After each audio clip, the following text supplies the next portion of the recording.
Have you ever wondered why your heart insists on falling in love with someone you cannot have? Why, among so many available people, your soul chooses precisely the one who is out of your reach? This is not a flaw in you. It's a message. And today, you will understand why.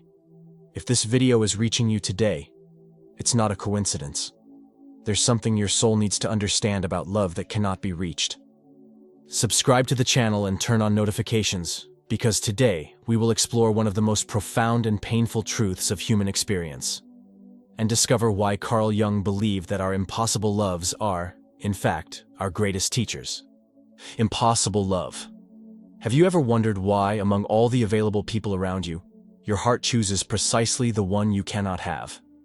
Why do we fall in love with someone who is committed, distant, emotionally unavailable, or simply out of our reach? Carl Jung had a profound answer to this, and it can completely transform how you see these painful experiences. Jung discovered that impossible love is not a cruel cosmic accident, it's a mirror. When we fall in love with someone unattainable, we are, in fact, falling in love with aspects of ourselves that we have not yet integrated, with parts of our soul that remain dormant or denied. Think about Mary, a 42-year-old therapist who fell hopelessly in love with a married man during a conference. She described the connection as magical, as if he were the other half of my soul. But when we analyzed more deeply through Jungian lenses, we discovered something revealing. That man represented everything that Mary had suppressed in herself. Spontaneity, the courage to live fully, the capacity to allow herself to be vulnerable.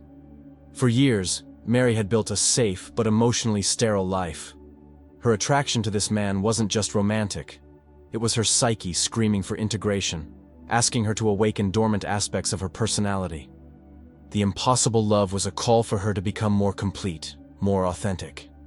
Jung called this the projection of the Animus. When we project onto another the qualities we need to develop in ourselves. The man Mary fell in love with was a living symbol of the parts of her that needed to be awakened. The pain of impossibility was proportional to the urgency of this integration. Modern neuroscience confirms this Jungian wisdom. Research from the University of Rochester shows that we feel attracted to people who possess characteristics that we secretly admire but suppress in ourselves. Our limbic brain recognizes, at an unconscious level, what our soul needs to evolve. But here's the deepest aspect. Impossible love forces us to look inward. When we cannot have the person, we are forced to question what we're really seeking. Is it possession? Is it completeness? Is it validation? Or is it something much deeper? The call to become who we truly are. Carl Jung said that everything that irritates us about others can lead us to better understand ourselves. The same applies to what fascinates us in others. That unattainable person who consumes your thoughts? They are a map to the undeveloped parts of your soul. The transformative question is not why can't I have them, but rather what do they represent that I need to awaken in myself? When we begin to ask this question, impossible love ceases to be torture and becomes a portal, a divine invitation to our own completeness. The unattainable desire. Why does the human brain seem programmed to become addicted precisely to the love it cannot have? Why does the available, caring, and compatible person by our side often seem boring compared to the one who remains distant and mysterious? The answer lies in how our brain processes reward and desire, and it explains why impossible love can be so devastatingly addictive. Neuroscientist Dr. Robert Sapolsky from Stanford University discovered something fascinating about how our dopamine system works. It doesn't respond to obtaining the reward. It responds to the possibility of reward. More specifically, the more uncertain and intermittent the reward, the more addictive it becomes. Imagine you're in a casino. The slot machine that pays predictable prizes quickly loses interest. But the one that sometimes gives small prizes, sometimes nothing, and occasionally a big win? That keeps you hypnotized. Your brain releases more dopamine in uncertain anticipation than in guaranteed reward. Impossible love works exactly like this neurological slot machine. Each small sign, a message, a look, a moment of connection, triggers a dopamine discharge much more intense than the constant and predictable affection of someone who is always available. I remember Charles, a 45-year-old engineer who spent 2 years obsessed with a colleague who barely gave him attention. When she finally smiled at me or responded to a message, it was as if I had won the lottery, he told me. My ex-girlfriend treated me with constant affection, but that seemed normal. This made me feel guilty, as if I was defective for not valuing what I had. Charles wasn't defective. He was experiencing what neuroscientists call an intermittent reinforcement schedule. Each small attention from his colleague created a neurochemical explosion much more intense than his ex-girlfriend's consistent affection. His brain was literally addicted to the emotional roller coaster. But there's an even deeper layer to this phenomenon. Research from the National Institute of Mental Health shows that unrequited love activates the same brain regions associated with cocaine addiction, specifically the nucleus accumbens and the ventral tegmental area. When love is uncertain, these areas remain in a state of constant hyperactivation, creating a vicious cycle of desire and frustration. The fascinating thing is that this same neuroplasticity that makes us vulnerable to impossible love also offers us the key to liberation. When we understand that our brain is responding to chemical patterns, not true love, we can begin to rewrite these neural circuits. Dr. Helen Fisher, an anthropologist from Rutgers University, discovered that people who manage to free themselves from obsessive loves develop greater activity in the prefrontal cortex, the area responsible for rational thinking and self-control. They literally retrain their brains to respond differently to emotional triggers. The practice of mindfulness has proven particularly effective in this process. When we observe our obsessive thoughts without judgment, we create space between the stimulus, thinking about the person, and the emotional response. Over time, the addictive circuit loses strength. Jung was right when he said that, until you make the unconscious conscious, it will direct your life, and you will call it fate. Our neurobiology predisposes us to certain traps, but consciousness gives us the power to transcend them. Impossible love is not just a cruel irony of nature. It's an alarm system from our psyche, signaling that we need to develop our capacity to love in a more mature, more conscious way, less dependent on external validation. When we understand this, we can use this experience as fuel for our emotional evolution. So there is a question that haunts everyone who has gone through the fire of impossible love. Why? Why did I have to feel this? Why does the universe put someone in my path only to show me that I can't have them? Carl Jung had a profound and transformative answer to this question, an answer that can completely rewrite how you understand your own emotional journey. Jung believed that our psyche has its own wisdom, an intelligence that operates beyond our conscious understanding. For him, nothing we experience is truly accidental, especially the experiences that mark us most deeply. Impossible love, seen through this lens, is not cosmic punishment, but rather one of the most powerful methods our soul uses to force us to grow. Think about the story of Helen, a 38-year-old lawyer who fell in love with a married professor during a philosophy course. The intellectual and emotional connection between them was undeniable. Conversations that lasted hours, a mutual understanding that she had never experienced. But he had been married for 15 years, father of 2 children, and would never leave his family.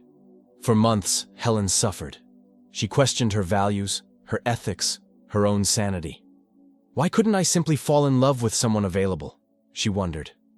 But when she began to explore this question more deeply, she discovered something revealing. Her entire life had been a series of safe but superficial relationships. She had chosen men who did not challenge her intellectually, who did not touch her deeper layers. The professor represented something that Helen had abandoned in herself: her intellectual passion, her thirst for meaning, her capacity for deep connection. For years, she had settled for functional but empty relationships, suppressing her need for true intimacy. The impossible love was her soul screaming, "Stop settling for less than you deserve. Stop living a diminished life." Jung called this process individuation, the natural movement of the psyche toward completeness, toward the realization of our fullest potential. Sometimes, this process is gentle. Other times, it uses more dramatic methods, like making us fall in love with someone we cannot have, forcing us to confront what we truly seek in life. Romantic pain, viewed from this perspective, is not a defect in the system. It is the system functioning. It's our soul using the most powerful language it knows, love, to communicate something crucial about our growth journey. Research in transpersonal psychology, led by Dr. Stanislav Grof, confirms this Jungian view. Studies show that people who have gone through experiences of impossible love often report, years later, that this experience was a crucial turning point in their lives, not despite the pain, but because of it. The pain forced them to question old patterns, to seek deeper meaning, to develop greater capacity for self-compassion and understanding. Many describe the experience as a spiritual awakening disguised as romantic suffering. But here's the key. For this transformation to happen, we need to change our relationship with pain. Modern culture teaches us to avoid suffering at all costs, to medicate it, distract from it, deny it. Jung suggested the opposite, that we need to learn to be with our pain, to dialogue with it, to ask what it has to teach us. When Helen finally asked this question, "What is this pain trying to teach me?" the answer came clearly. She needed to stop living a half-life. She needed to seek work that inspired her, relationships that challenged her, experiences that touched her soul. The professor had been a catalyst, a messenger, not the destination. Impossible love, when understood spiritually, is one of the cruelest and most precious gifts that life can give us. It breaks our heart only to rebuild it bigger, wiser, more capable of true love. The question is not, why did this happen to me, but rather, for what purpose did this happen to me? In this shift of perspective lies all the difference between victimization and transformation. How to distinguish between a love that is destined to flourish and a love that came only to teach us something essential. Carl Jung believed that our psyche sends clear, but subtle, signals when a connection is transitory by spiritual design. Recognizing these signals can transform years of suffering into months of conscious growth. The first signal is what Jung called impossible synchronicity. When you meet this person, everything seems to conspire to bring you together, and at the same time, everything conspires to separate you.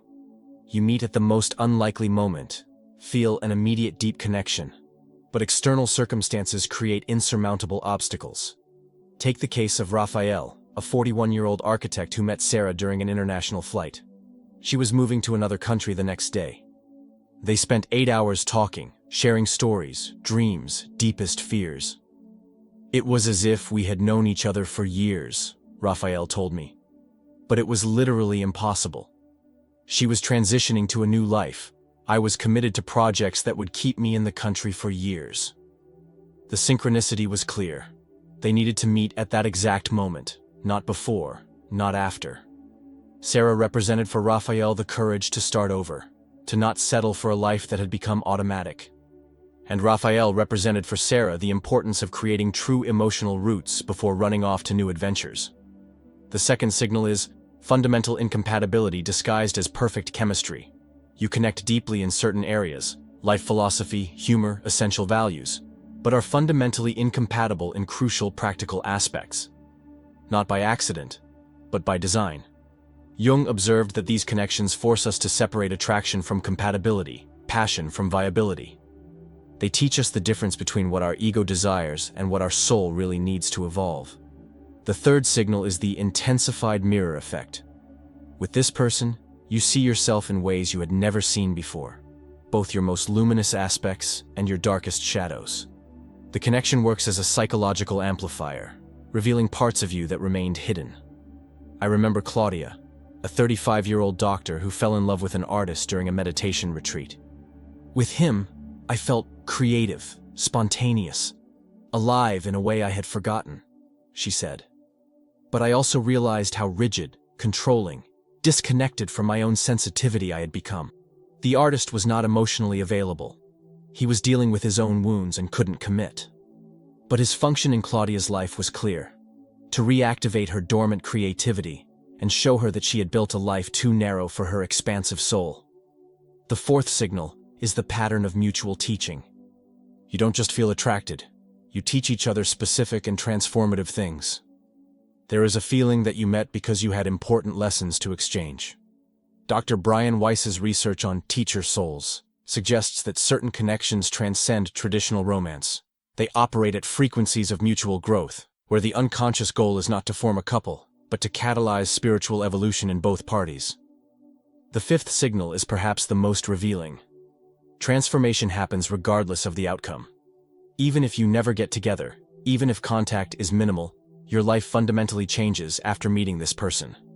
You develop new capabilities, question old beliefs, make braver decisions. Jung said that the meeting of two personalities is like the contact of two chemical substances. If there is any reaction, both are transformed. With teacher souls, transformation is the goal, not union. As Raphael discovered years later, Sarah had planted a seed of courage that led him to leave an unsatisfying job, travel the world, and eventually meet his true life partner. She didn't come to stay, he realized. She came to awaken me. Recognizing these signals doesn't diminish the pain of impossibility, but transforms its meaning. You stop fighting against the river and start flowing with the current of your own evolution. Impossible love reveals itself as perfectly possible love, just not in the way your ego imagined. Transforming longing into wisdom. Longing is one of the most complex and profound emotions of human experience, especially when it comes to impossible love.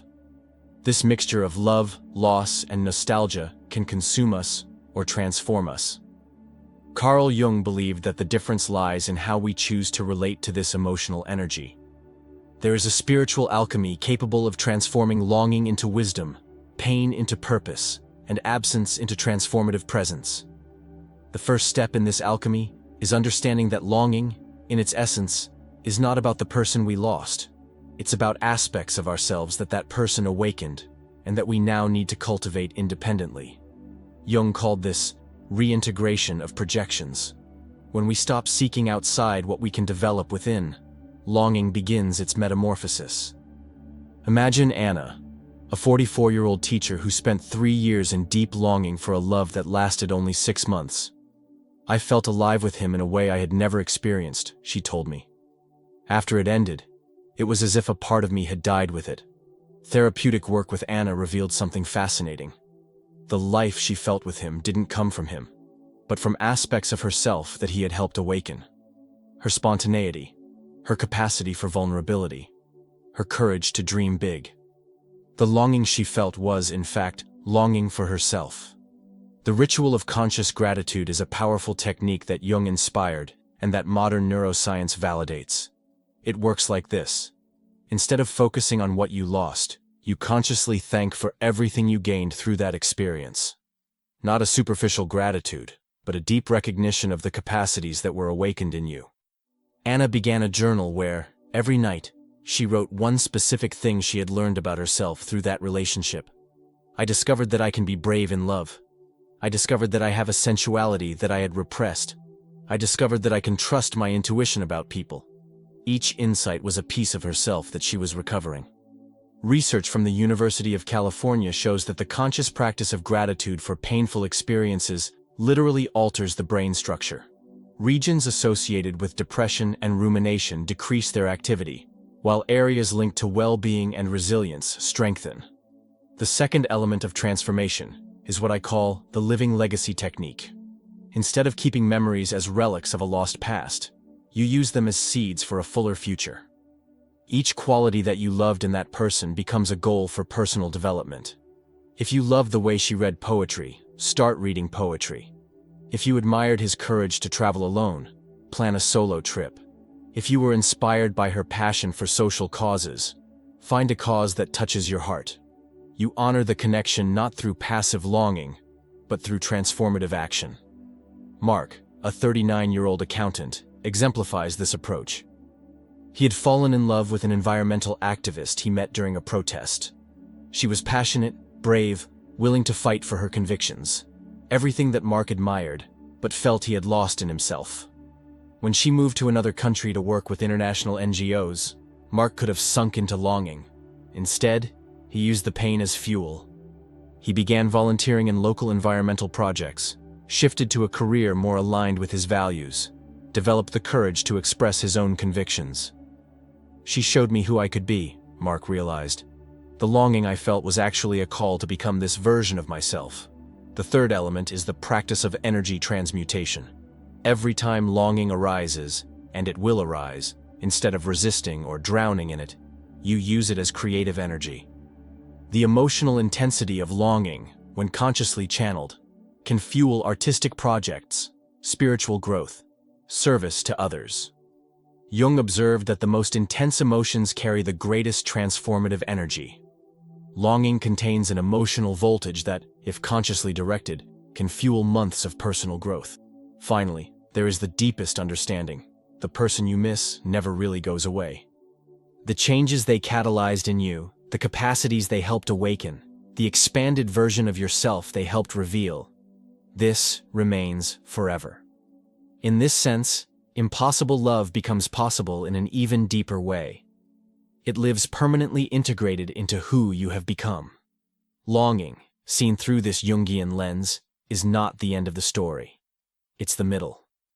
It's the energy that drives your transformation from who you were to who you are destined to become. When you truly understand this, the pain doesn't disappear, but it gains meaning.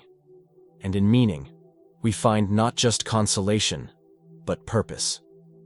Impossible love, when viewed through the wisdom of Carl Jung, reveals itself as one of the most powerful and compassionate teachers of human experience. It's not punishment, it's spiritual education disguised as romantic pain. Each person who touches our heart but remains out of our reach carries a specific message about our growth journey. Each longing that crosses us is a call to awaken dormant aspects of ourselves. Each tear shed for unrequited love irrigates the soil where our fullest version can flourish. The transformative question is not, why did this happen to me? But rather, for what purpose did this happen? In this shift of perspective, from victimization to curiosity, from despair to growth, we discover that we were not abandoned by the universe. We were chosen for a journey of awakening that few have the courage to undertake. Remember, you are not broken for loving what you cannot have. You are brave. You are an evolving soul, willing to feel deeply to grow authentically. And this courage, this depth, this capacity to transform pain into wisdom, this is what will make you find, at the right time, the love that not only awakens your soul, but can also remain to nurture it. If this video touched something deep in you, share it with someone who needs to hear this message. Leave a comment telling which insight resonated most with your experience. And if you haven't subscribed yet, do it now. Because we're just beginning to explore the deepest mysteries of the human heart. Until the next video, remember, your love was not wasted. It was the catalyst for your own transformation.